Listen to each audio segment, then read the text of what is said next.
Hello बच्चों, आज हम क्लास 7th की इंग्लिश यूनिकॉर्न बुक में चैप्टर नंबर 3 के एंड में जो पोएम दी है द शेड वो करने जा रहे हैं। तो बच्चों शेड का मतलब होता है ऐसी जगह, एक छोटा सा कमरा जो कि घर से थोड़ी दूर जगह पर होता है। और जैसे आपने देखा होगा ना, गांव में चार थोड़े से खंबे से खड़े कर देते हैं लकड़ी के, और उसके ऊपर कुछ भी लकड़ी का और घास फूस का बना हुआ छप्पर डाल दिया जाता है, जिसे छप्पर कहा जाता है ना, आपने देखा होगा। और या फिर इस तरीके से भी बना हो सकता है, मूवीज़ में आपने देखा होगा, उसे ही शेड कहते हैं। तो चलिए चैप्टर स्टार्ट करते हैं। Do you know what a shed is? A cow shed, a tool shed, a wood shed for example. It is a small room away from the main house for storing और keeping things, animals, tools, vehicles, etc.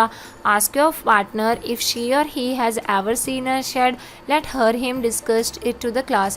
तो बच्चों, क्या आपको पता है कि shade क्या होता है? जैसे कि काउ शेड या टूल शेड या फिर वुड शेड आपने सुना हो, जहाँ पे गाय को रखते हैं या टूल्स को रखते हैं, सामान को रखते हैं, या फिर लकड़ियाँ रखते हैं। इस तरीके से कुछ एग्जाम्पल हैं, आपने देखा होगा शायद। ये एक छोटा सा कमरा होता है जो कि मेन हाउस से थोड़ा दूर होता है। यहाँ पे चीज़ों को रखा जाता है, एनिमल्स, टूल्स, व्हीकल्स, गाड़ियाँ खड़ी करी जाती हैं। इस तरीके की जगह होती है ये। तो आप अपने पार्टनर से पूछो कि क्या उसने कभी शेड देखा है, और वो ही क्लास में डिस्क्राइब करेगा कि जैसा शेड उसने देखा है वो उसको डिस्क्राइब करे। तो मेरे हिसाब से बच्चों, आपने व्हीकल शेड और एनिमल शेड तो ज़रूर देखा होगा आपके गाँव में या फिर घरों में आसपास। तो चलिए अब हम चैप्टर स्टार्ट करते हैं, पोएम स्टार्ट करते हैं। There is a shed at the bottom of our garden with a spider web hanging across the door.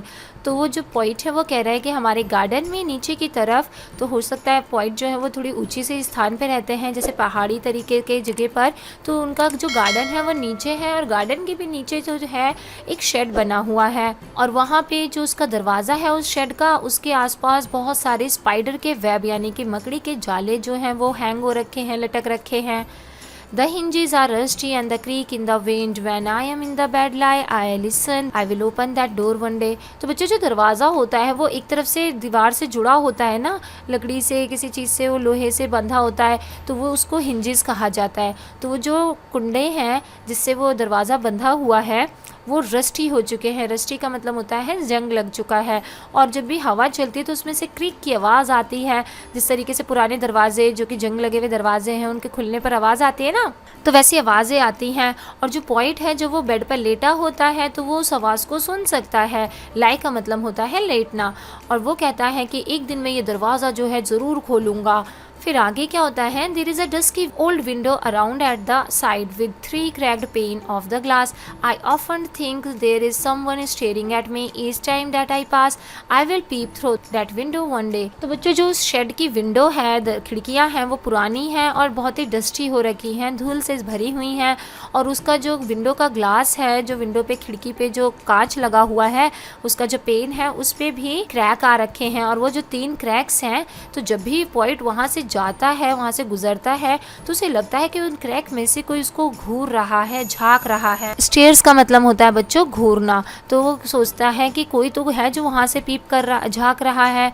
और वो पॉइंट कहता है कि मैं इस विंडो से एक दिन अंदर झांकूंगा और देखूंगा कि अंदर क्या चल क्या रहा है, हो क्या रहा है। फिर आगे कहता है पॉइंट कि my brother says there is a ghost in the shed who hides under the rotten floorboards, and if I ever dare to set foot inside he will jump out and chop off my head, but I will take a peek one day. तो जो point है वो कहता है कि मेरे भाई कहता है मुझसे कि उस शेड के अंदर एक भूत रहता है, एक घोस्ट रहता है। घोस्ट का मतलब बच्चों भूत होता है, आपको पता ही होगा।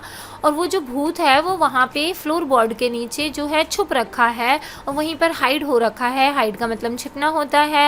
And if I ever dare to set foot inside, और मैं अगर कभी भी हिम्मत करूँगा अपने पैर उस शेड के अंदर रखने के, अपने कदम उस शेड के अंदर रखने के, तो वो मेरे ऊपर कूद जाएगा और मेरे हेड को, मेरे सर को जो है चॉप कर देगा, काट देगा। पर फिर भी जो है पॉइंट कहता है अपने आप से कि मैं एक दिन तो इस शेड के अंदर ज़रूर पीक करूँगा।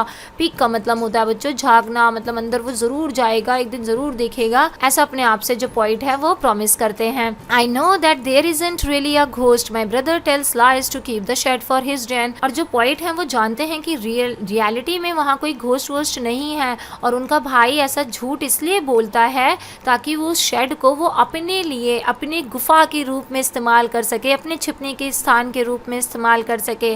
मतलब जो उनका भाई है वो चाहता है कि उस जगह पर पॉइंट जो है ना जाए ताकि वो उसका भाई वहाँ पे खेल कूद कर सके, अपनी कुछ चीज़ें हाइड कर सके और वहाँ पर उसको अपना पर्सनल रूम की तरह उसे इस्तेमाल कर सके। इसलिए वो पॉइंट को बार बार डराते रहते हैं कि वहाँ पर एक घोस्ट रहता है। देयर इजंट एनीवन स्टीयरिंग और making strange noises and the spider has been gone from his web. और जो पॉइंट है वो कह रहे हैं कि अब वहाँ से कोई घूरने का जैसा मुझे लगता नहीं कि वहाँ से अब कोई मुझे घूर रहा है और ना ही कोई स्ट्रेंज नॉइज आती है वहाँ से। और जो स्पाइडर्स हैं वो भी अब अपना वेब छोड़ करके, अपना जाला छोड़ करके वहाँ से जा चुकी हैं। Since I don't know when but I will go into that shed one day soon but not just yet. और जो पॉइंट है वो कह रहे हैं कि पता नहीं कब, लेकिन वो कब चले गए मुझे पता ही नहीं चला, लेकिन एक दिन मैं भी जो है उस शेड के अंदर जाऊंगा क्योंकि वहाँ पे जो भी मुझे झांकता था या जो भी स्ट्रेंज नॉइज आती थी और जो भी वेब्स में स्पाइडर रहती थी वो सब जा चुकी हैं। तो अब मैं भी एक दिन उस शेड के अंदर जाऊंगा और कब जाऊंगा ये नहीं पता क्योंकि वो अभी जाने के मूड में बिल्कुल भी नहीं है क्योंकि उनके मन में शायद हो सकता है अभी भी थोड़ा सा डर हो।